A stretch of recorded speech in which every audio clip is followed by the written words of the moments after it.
Before we begin today's story, welcome to Story of the Black Past, a place where we uncover powerful and forgotten stories from history. Stories that reveal courage, resistance, and the hidden truth behind oppression. If you are new here, tell us in the comments where you are watching from, your city, your country, and the time you are watching this video. We always love to see how far these stories travel. If you have not yet subscribed, please subscribe and like this video. Your support helps us continue sharing powerful history. Thank you for being here. Now relax, avoid all distractions, and pay close attention. Watch until the very end, because the story you are about to hear is something you will not want to miss even for a moment. Today we travel to the island of Saint-Domingue, known today as Haiti, during the brutal years before the Great Uprising. This is the story of a man who moved in silence, a man who turned poison into a weapon, a man who terrified an entire slave society. His name was Francois Mackandal. The plantations of Saint-Domingue in the 18th century were among the most brutal in the world. Sugar and coffee fields stretched across the land, worked by enslaved Africans forced into endless labor under harsh conditions. The sun burned down on their backs as overseers carried whips and enforced strict discipline. Death was common, suffering was constant, and hope was often very small. Among the enslaved people on one of these plantations lived a man named Francois Mackandal.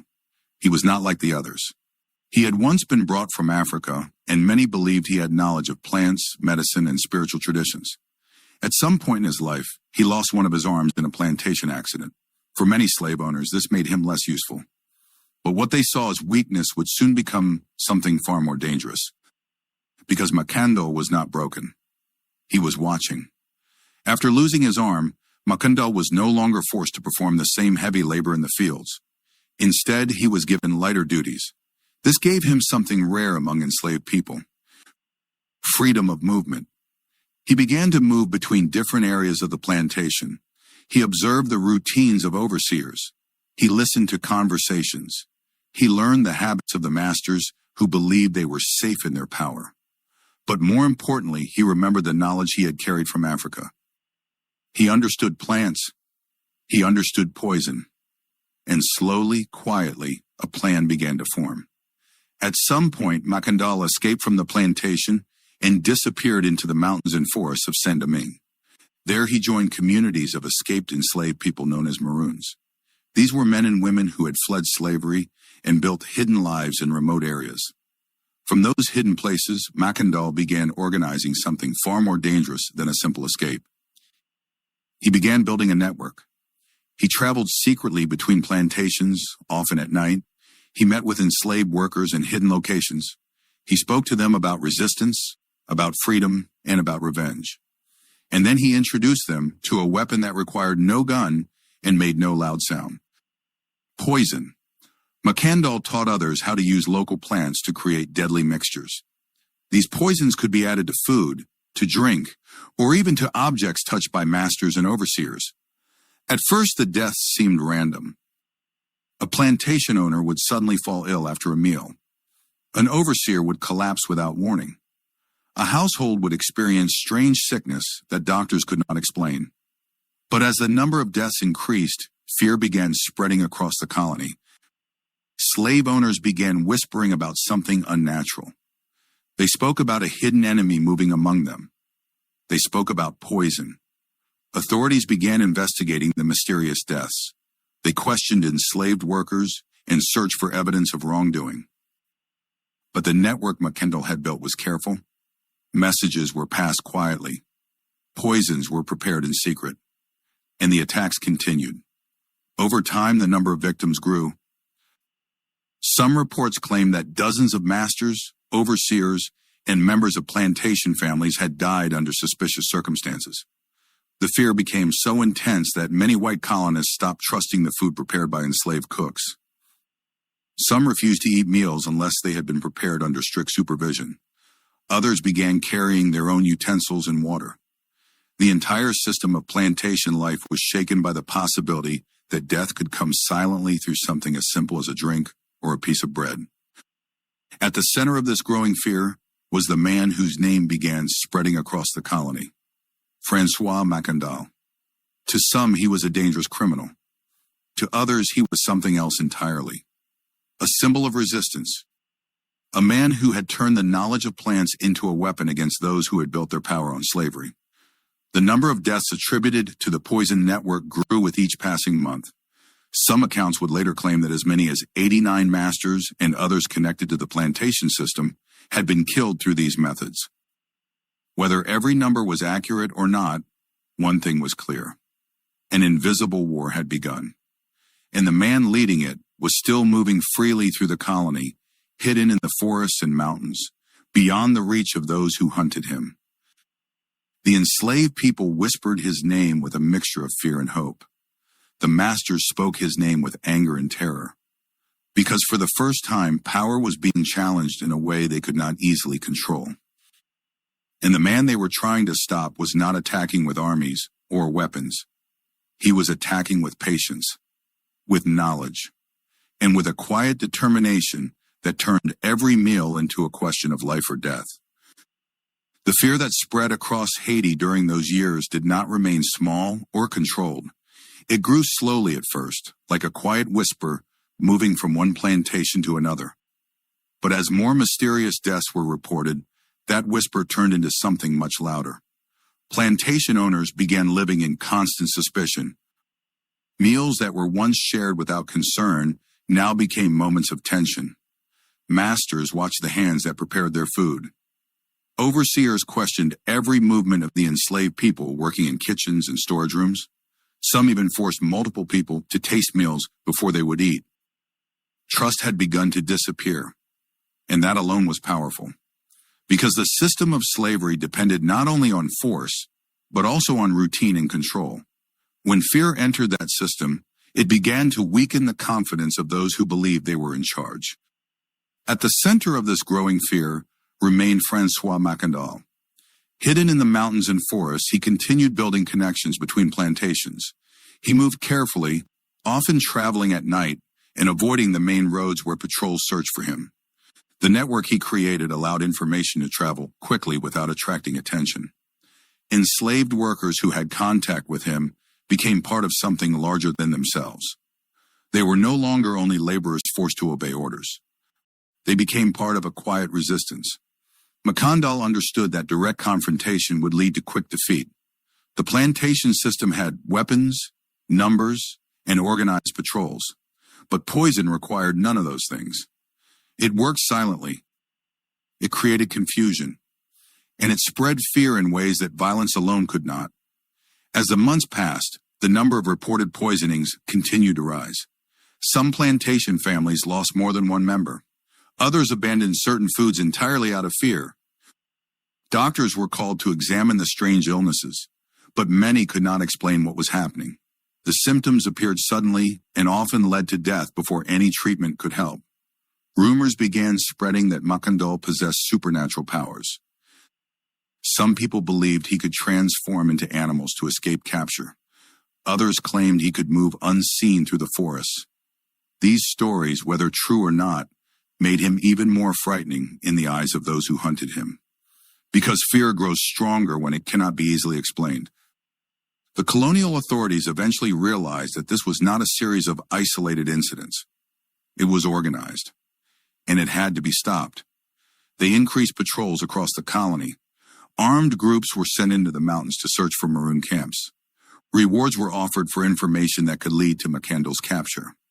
At the same time, harsh punishments were used to try to break the network he had created. Enslaved people suspected of involvement were interrogated and sometimes tortured for information. Some were executed as a warning to others. But despite these efforts, Macandal remained free. For years, he continued moving through the colony, spreading both resistance and fear. To the enslaved population, his survival represented something powerful. It showed that even in a system built on control and violence, there were ways to fight back. To the plantation owners, his continued freedom was a growing nightmare, because it meant that no matter how many guards they employed or how strict their rules became, there was still a force they could not fully control. Then, after years of evading capture, something changed. One day, reports reached the authorities that Macandal had been seen near a plantation. This time, the information was specific. Armed patrols were sent quickly to the area. They surrounded parts of the forest and searched carefully through the land. For the first time in years, the hunters believed they were close. And this time, the man who had moved like a shadow through the colony would face his greatest challenge. Because the system he had shaken with fear was now determined to end his story once and for all. The search closed in tighter than ever before. For years, Francois Macandal had moved like a shadow across the plantations and mountains of Haiti, always one step ahead of those hunting him. But now the circle around him was shrinking. The information given to the authorities was too precise to ignore. Someone had seen him. Someone had spoken. And for the first time in many years, the man who had terrified an entire colony with silent death found himself surrounded by armed patrols who knew exactly where to look. The forest where he had been spotted was quickly filled with men carrying rifles, ropes, and dogs trained to track human scent. They moved carefully, spreading out in a wide formation to prevent escape. For hours they searched through the thick vegetation, pushing past branches and stepping over tangled roots. Then it happened. A shout broke through the silence. One of the hunters had found him. Macandal attempted to flee into the deeper part of the forest, moving quickly despite the disadvantage of having only one arm. He knew the terrain better than the men chasing him, but this time the numbers against him were too great. The dogs closed the distance. The hunters followed. Within moments he was surrounded. For the first time since he had escaped into the mountains, Francois Macandal was captured. The news spread through the colony with incredible speed. The man who had caused fear for years, the man whose name had become a symbol of invisible death, was finally in chains. But even in capture, the fear did not disappear. Because many believed that Macandal was not just a man. They believed he was something more. Some enslaved people whispered that he could still escape. Some colonists feared that even in chains, he might still find a way to spread poison. The authorities wasted no time. They wanted to make an example of him. He was taken to the town of Cap Français, one of the most important colonial centers at the time. There he was placed under heavy guard while preparations were made for his punishment. The trial that followed was swift. Witnesses spoke about the poisonings that had taken place across the colony. They described the fear that had spread among plantation owners. They spoke about the network of enslaved people who had carried out his instructions. To the authorities, Macandal was not just a criminal. He was a threat to the entire system of slavery.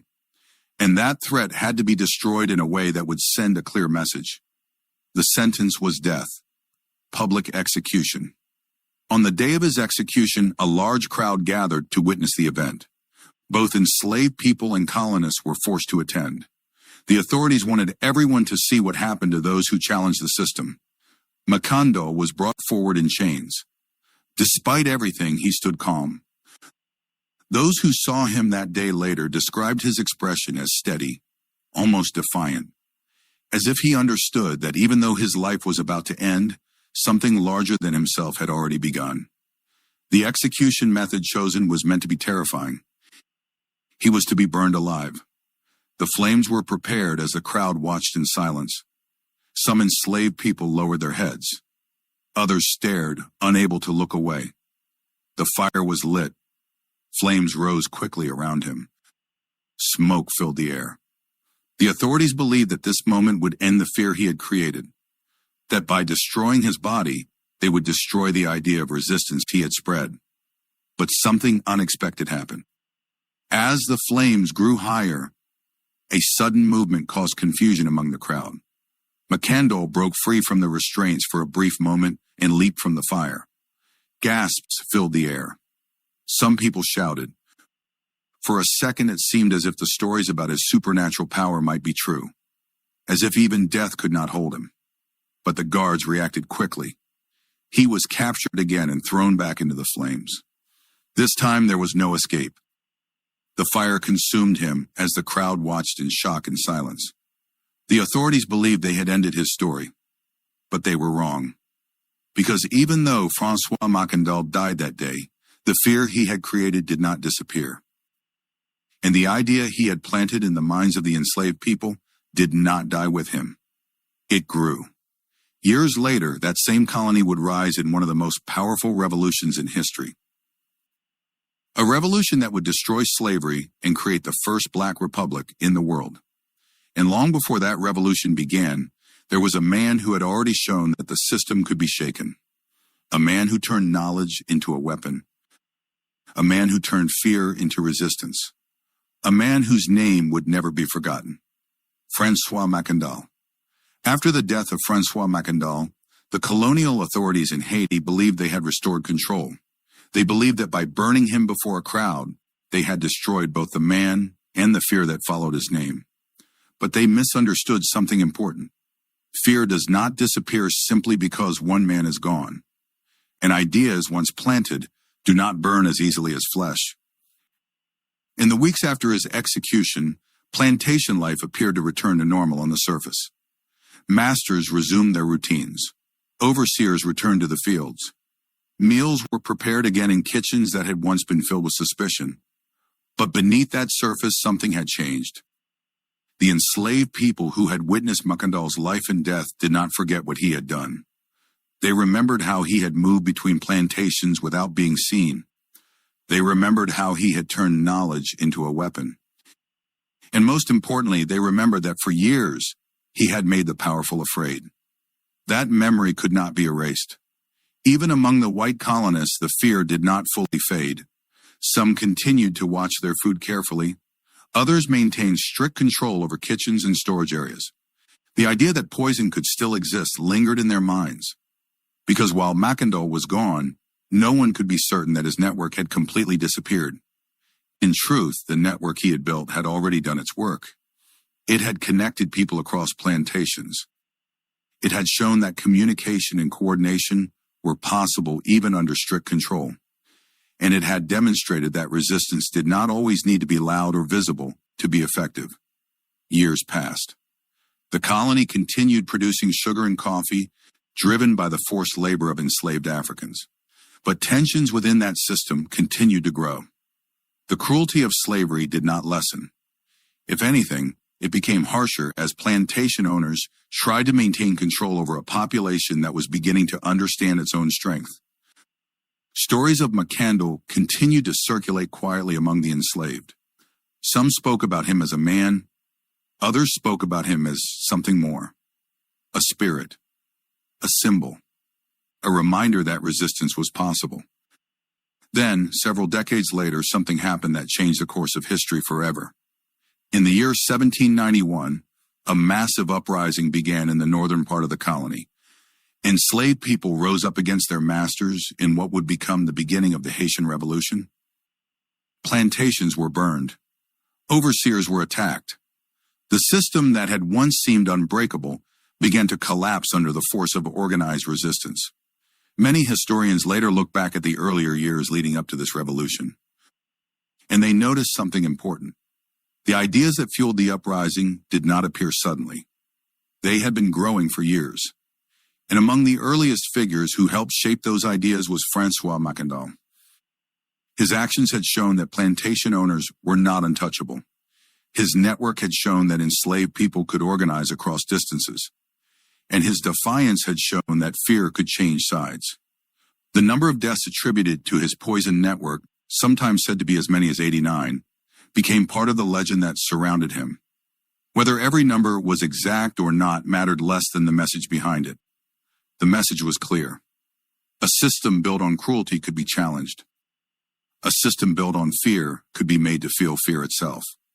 Today, when historians study the Haitian Revolution and the events that led to it, they often begin with figures like Mackandal. Not because he led the final uprising, but because he helped prepare the ground for it. He showed what was possible. He showed that resistance could take many forms. And he showed that even a single individual, moving quietly and patiently, could shake an entire system. His life began in chains. His body ended in flames. But his impact did not end with him, because the fire that consumed him did not destroy the idea he carried. Instead, it spread. And in time, that idea would help ignite one of the most powerful revolutions in human history. A revolution that proved the world something many had tried to deny: that people who are oppressed will always search for a way to be free. And sometimes all it takes is one person to show them how. As the years after the Haitian Revolution unfolded, the world began to change in ways few could have imagined during the lifetime of François Mackandal. The colony that had once been one of the richest and most brutal slave societies in the world was no longer under the same control. The system that had depended on fear, forced labor, and absolute power had been shaken to its core and eventually destroyed. But even as new leaders emerged and new struggles began, the memory of earlier resistance remained deeply rooted in the story of the island now known as Haiti. Among those memories, Mackandal's name continued to hold a powerful place. In many accounts told by survivors of slavery and early revolutionaries, he was not remembered simply as a man who used poison. He was remembered as one of the first to prove that the system could be attacked from within. He had shown that power did not always come from numbers or weapons. Sometimes power came from knowledge. Sometimes it came from patience. And sometimes it came from understanding the weaknesses of those who believed they were untouchable. Long after his death, stories about Mackandal continued to circulate among the people of Haiti. Some described him as a skilled leader who understood strategy and timing. Others spoke about him in almost spiritual terms, as someone whose presence could not be fully destroyed. In some versions of the story, people claim that when he leaped from the flames during his execution, it was proof that he could not be easily killed. Whether those stories were literal truth or symbolic belief did not matter as much as what they represented. They represented the refusal to see him as defeated. They represented the idea that resistance continues even after the body is gone. As historians studied these accounts, they began to understand that Mackandal's role in history went beyond the number of people who died during his campaign. The number often repeated, as many as 89 masters and others connected to the plantation system, became part of the legend. But the deeper importance of his actions lay in what they revealed. He had introduced a new kind of resistance, a resistance that did not rely on open battle, a resistance that moved quietly, spreading fear through uncertainty. And in doing so, he forced the powerful to live with the same fear they had imposed on others. For the enslaved population, this shift was important, because it showed that the system was not as strong as it appeared. It showed that those in control could be challenged. And once that idea took hold, it could not be easily removed. By the time the Haitian Revolution reached its full strength, the foundations of resistance had already been laid by individuals like Mackandal.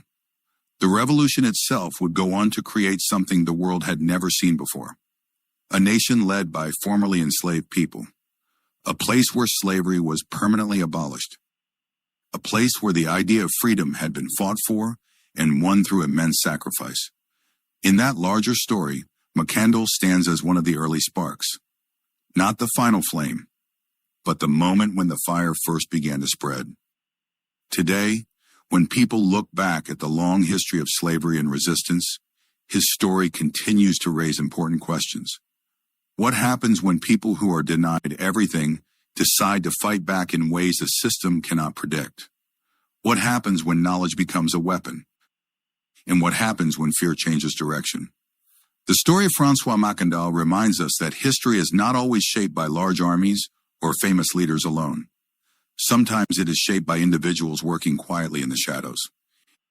Individuals who understand that change often begins long before the world is ready to see it. He was once an enslaved man. He became a figure feared by an entire colony. And even after his death, the idea he carried continued moving forward, growing stronger until it helped transform the future of an entire nation. Because some stories do not end with death. Some stories become the beginning of something much greater. As time moved further into the modern age, the story of François Mackandal continued to evolve. It moved beyond the plantations, beyond the fear of colonial masters, and into the memory of a people who had fought one of the most powerful systems of oppression in history and won. In Haiti, his name did not disappear into silence. Instead, it lived on. It lived in oral traditions passed from one generation to another. It lived in stories told in villages, in songs, and in the quiet reflections of those who look back at the long road from slavery to freedom. Over time, Mackandal became more than a historical figure. He became a symbol of early resistance, a symbol of intelligence used against power, and a symbol of how even one person, working in the shadows, could disrupt an entire system built on control. Historians who later studied his life often pointed out that his methods were very different from the large revolts that came after him. He did not lead thousands of people into open battle. He did not command armies or take control of territory. Instead, he worked quietly. He observed. He planned. And he acted in ways that forced the system to turn against itself. By making masters fear their own food, their own homes, and even the people they believed they controlled, he weakened something that slavery depended on deeply: trust. Without trust, the structure of plantation life became unstable. And once that instability began, it could not be fully reversed. Even after his execution, the fear remained. And that fear became part of the environment that later allowed larger forms of resistance to grow. Today, when scholars examine the early stages that led to the Haitian Revolution, they often include Mackandal as one of the key figures who helped prepare the ground. Not because he ended slavery himself, but because he changed the way people thought about power. He showed that control could be challenged. He showed that knowledge could be turned into a weapon.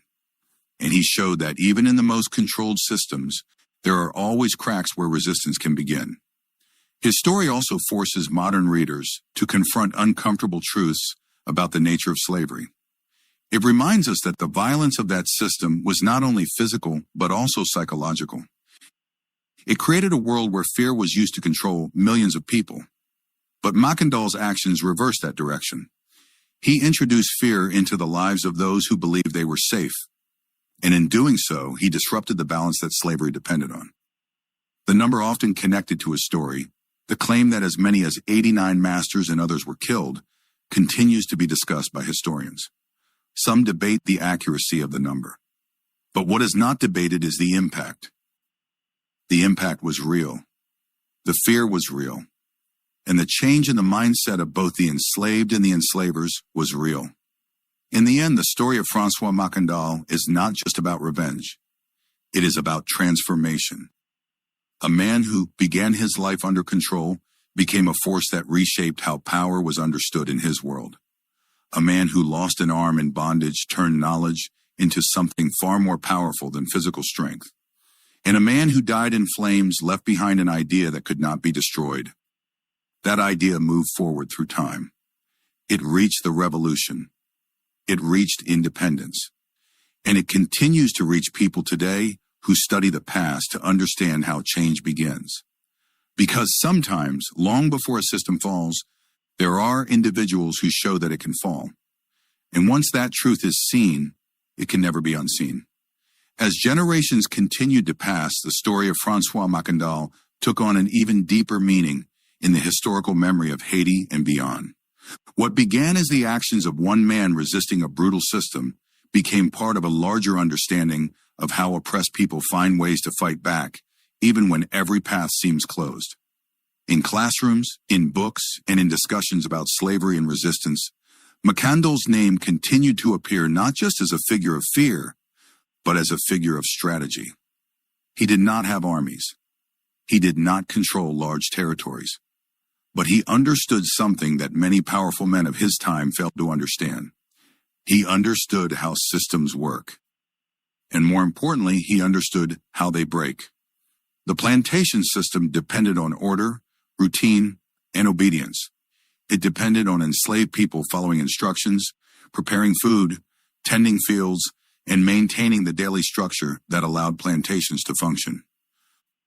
Mackandal disrupted that structure in a way that could not be easily repaired. By turning everyday objects into weapons, he made ordinary life unpredictable. Food became dangerous. Water became suspicious. Even simple acts of trust became risks. This kind of disruption created a form of resistance that spread beyond physical attacks. It entered the minds of those living within the system. For the enslaved, it created a new way of thinking. It showed that resistance did not always require open rebellion. It showed that knowledge, patience, and coordination could be just as powerful as weapons. For the enslavers, it created uncertainty. And uncertainty is something systems of control struggle to survive. As historians continued to study the period leading up to the Haitian Revolution, they began to see Mackandal not as an isolated figure, but as part of a chain of resistance that stretched across time. His actions were followed by others. His ideas influenced later movements, and his example helped shape the mindset that would eventually lead to a full uprising. Even today, when people reflect on the long history of slavery and the fight against it, Mackandal's story raises important lessons. It reminds us that power is not always as stable as it appears. It reminds us that even the strongest systems have weaknesses. And it reminds us that individuals, even those considered powerless, can identify and exploit those weaknesses in ways that change history. The title often given to his story, From Slave to Executioner, reflects the transformation that took place in his life. He began as someone controlled by others, but he became someone who forced others to confront fear. The number connected to his actions, the claim that as many as 89 masters and others were killed, stands as a symbol of the scale of his impact. Whether the exact number is debated or not, it represents something larger than statistics. It represents the shift in power. It represents the moment when control was no longer one-sided. And it represents the idea that resistance can take forms that are difficult to predict or stop. In the end, the story of François Mackandal continues to live because it speaks to something universal: the desire to be free, the determination to resist injustice, and the ability of one person to challenge a system that seems impossible to defeat. His life began in chains. His death was meant to erase him. But instead, his story became part of a much larger movement that changed the course of history. And that is why, even today, his name is still remembered, not just as a man who fought back, but as one of the first to show how deeply a system of oppression could be shaken from within. As history continued to be studied and retold across generations, the story of François Mackandal began to take on an even wider meaning beyond the borders of Haiti. His life was no longer seen only as a local story of revenge or fear. It became part of a global conversation about resistance, power, and the human desire for freedom. Across different parts of the world, scholars and readers began to compare stories like his with other acts of resistance that had taken place under systems of oppression. They noticed a pattern. When people are denied basic rights, when their voices are silenced, and when violence is used to control them, resistance does not disappear. It changes form. Sometimes it rises in open rebellion. Sometimes it hides in quiet actions. And sometimes, as in the case of Mackandal, it moves in ways that are almost invisible until the impact becomes impossible to ignore. What made his story especially powerful was the way he understood the system he lived in. He did not attack it in the way his enemies expected. He did not gather large armies or march openly against plantation owners. Instead, he studied their habits. He observed their routines, and he used that knowledge to strike in ways that created confusion and fear. In doing so, he changed the balance of power, even if only for a time. Because power is not only about strength, it is also about certainty. And Mackandal removed that certainty. He forced those who believed they were safe to question everything around them. He forced them to live with the same kind of fear that had long been imposed on others. This reversal of fear is one of the most important lessons from his story. For generations, enslaved people had lived under constant threat of punishment, threat of separation from family, threat of death. But during the years when Mackandal's network was active, that fear began to move in the opposite direction. And once fear changes direction, control begins to weaken. This idea has been studied by historians, sociologists, and thinkers who try to understand how systems of oppression eventually collapse. They often find that long before a system falls, there are moments when its authority begins to crack. Moments when those at the bottom begin to see that resistance is possible. moments when those at the top begin to feel uncertain. Mackendall's actions represent one of those moments. He did not bring down the system alone, but he helped expose its vulnerability. He showed that control could be challenged in ways that were difficult to predict. And he showed that even a single individual, using intelligence and patience, could force a powerful structure to react. Today, when people look back at the long struggle against slavery, they often remember the major events. They remember revolutions. They remember laws that ended slavery. They remember leaders who stood at the front of movements. But stories like that of Francois Mackendall remind us of something equally important. Change often begins long before those major moments. It begins with individuals who take risks. It begins with small acts that grow into larger movements. And it begins with the realization that the system is not as strong as it appears. Mackendall's life tells that story clearly. He was once an enslaved man, controlled by a system designed to limit every part of his existence. But he refused to remain within that limit. He found a way to resist. He found a way to fight back. And in doing so, he became part of a much larger history. A history of people who refused to accept oppression as their final reality. His story does not end with his death, because the ideas he represented continued to move forward. They reached the revolution. They reached independence. And they continue to reach people today who study the past to understand how resistance begins. Because in the end, the story of Francois Mackendall is not just about one man. It is about a truth that repeats itself throughout history. That even in the darkest systems, there are always those who find a way to challenge them. And sometimes, a challenge is enough to change everything that comes after. As the story continues to echo across time, the legacy of Francois Mackendall stands as more than just a tale of revenge or fear. It becomes a mirror that reflects how power, resistance, and human will interact in every generation, not only in Haiti, but across the world. In many ways, Mackendall's life forces us to ask deeper questions. What happens when a system pushes people beyond their limits? What happens when survival itself becomes an act of resistance? And what happens when knowledge becomes more powerful than weapons?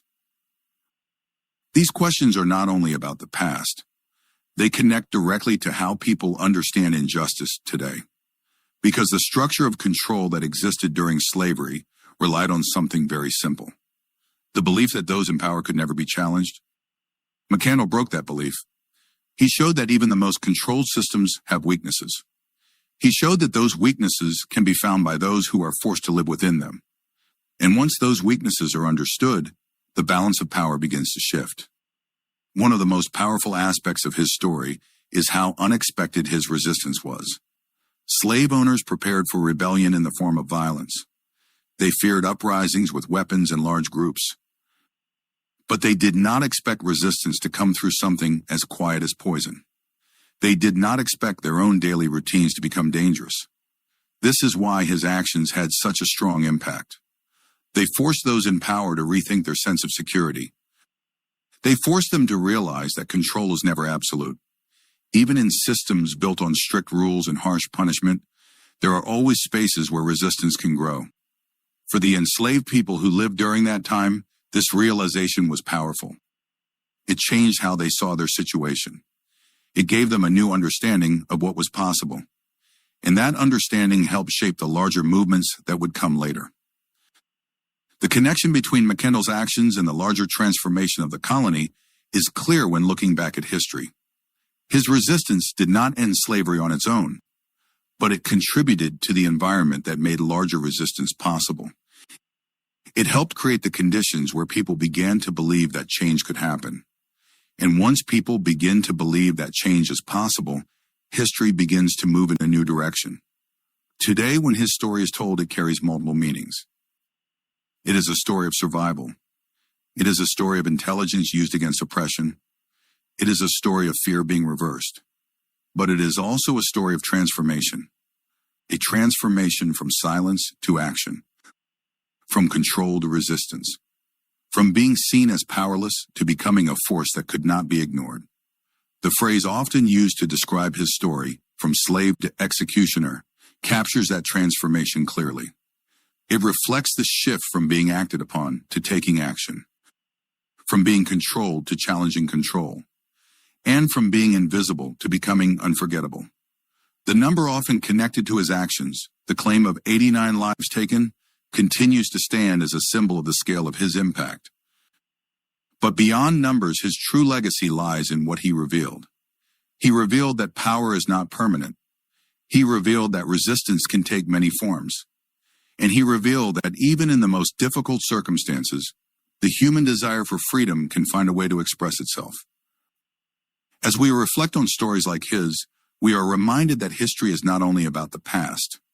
It is also about understanding how the present has been shaped.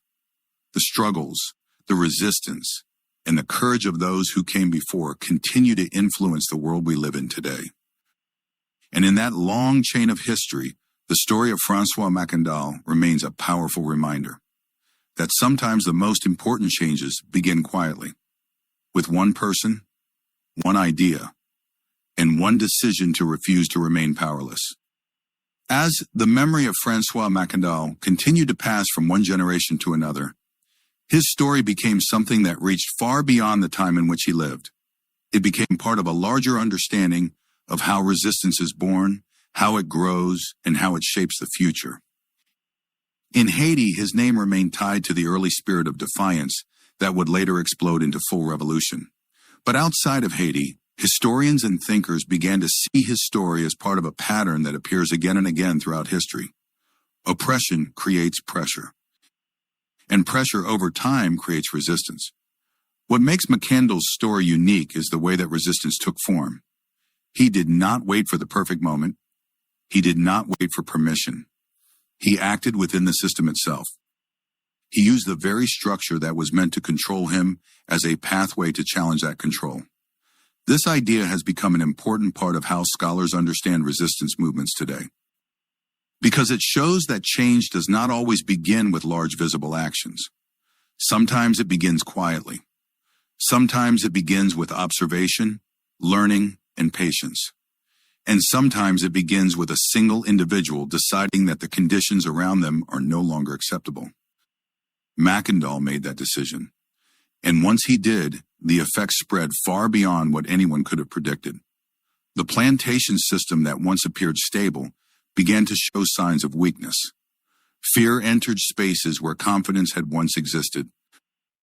And the people who had been forced into silence began to see new possibilities. This shift in mindset is one of the most important outcomes of his actions, because systems of control rely heavily on belief. They rely on the belief that resistance is impossible. They rely on the belief that power is permanent. And they rely on the belief that those at the bottom have no choice but to remain there. Mackandal challenged those beliefs. He showed that resistance was possible. He showed that power could be questioned. And he showed that even in the harshest conditions, people could find ways to push back. Over time, these ideas helped create the foundation for larger movements. The Haitian Revolution did not appear suddenly. It grew from years of tension, resistance, and the gradual realization that change could happen.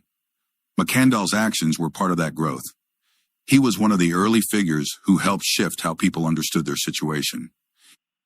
And once that understanding changed, the path toward revolution became clearer. Today, when we look back at his story, we see more than just the events themselves. We see the lessons. We see how knowledge can become a tool for survival. We see how fear can be reversed.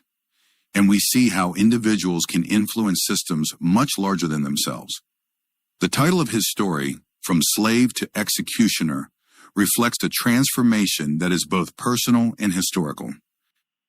It is personal because it describes the change in his own life, but it is also historical because it reflects a broader shift in power, a shift from complete control to growing resistance, a shift from silence to action, and a shift from acceptance to challenge.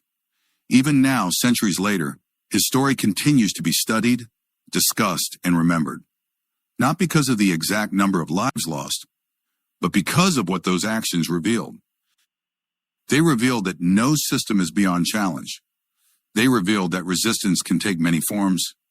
And they revealed that even in the darkest circumstances, there is always the possibility of change.